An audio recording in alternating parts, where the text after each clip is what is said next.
Well, the latest of Footy on 9 season previews, it's North Melbourne. I'm joined again by Nathan Brown. Brownie, it's an interesting season ahead for North Melbourne with a Rhyce Shaw, I guess, full-time coach there. It is the first time he takes the reins full-time, and they had a honeymoon period when he took over last year. And the question mark is that honeymoon period over now? Can they do that repeated for 23, 24 games a year?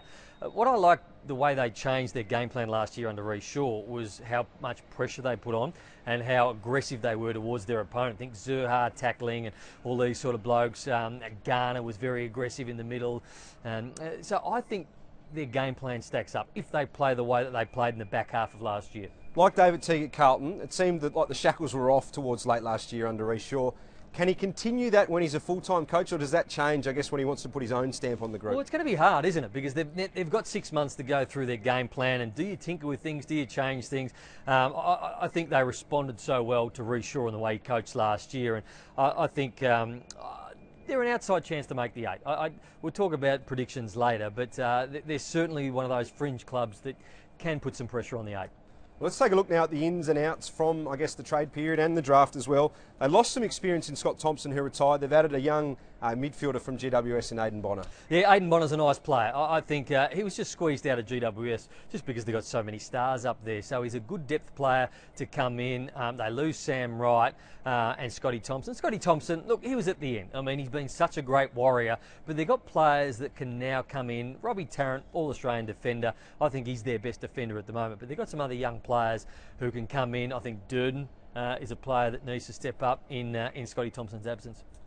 Well, they do have plenty of young players who have been in the system for a few years now. The likes of Cam Zurhaar, Taron Thomas and Jai Simpkin. Can you see them making the step up now towards that A-grade level? Yeah, I can. And I thought they played better football last year when Rhyce Shaw took over. And I think there was no player with a better example than Jai Simpkin. He was a fringe player. He was playing twos. He'd come in. He played half forward or a little bit out in the wing and didn't really know where his spot was. But I thought he became a really good midfielder. His clearance work was good. He was running away from the clearances. He was doing some nice work through the packs. And I think Jai Simpkin was great. Taron Thomas, who's just a really good talent. I think he makes the right decisions all the time. And I love the energy of Zurhaar. I think if Zurhaar can play to the level he did last year, he's going to be a very good player. I guess that's the question mark I have about North Melbourne. They've got that young talent. They don't have a lot in the middle. They've got the senior players, your Todd Goldsteins, your Shaun Higgins and these guys who are probably still leading the way for them. Is that, I guess, gap in that middle bracket going to hurt them, do you think? I think that is their Achilles heel. I mean, they've got some really good top-end talent, but when you look at top-end talent at other clubs,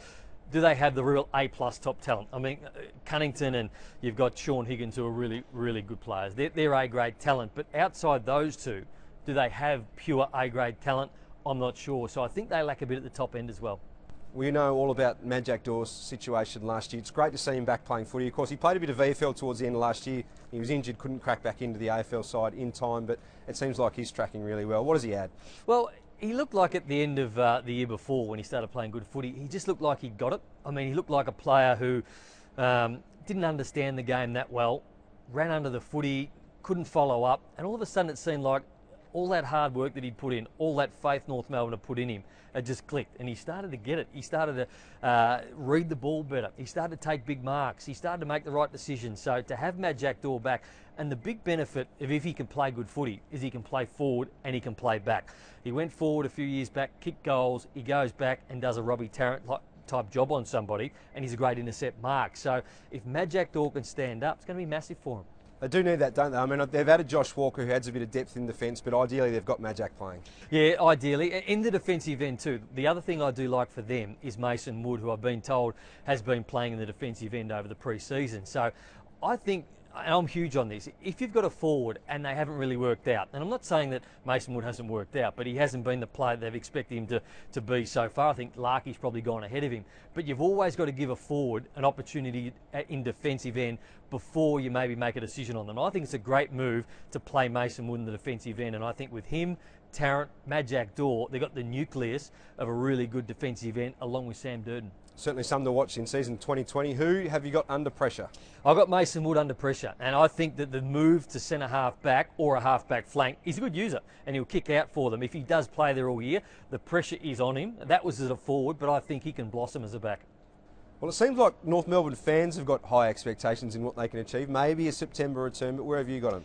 they're good enough if they have a good run with injury to play finals. I've got them finishing just outside, probably 9th, 10th or 11th. But if they get a good run with injury, I think they can push towards that 8th spot. Well, Brownie, great work again. For more of those Footy on 9 season previews, it's wideworldosports.com.au and 9 Now.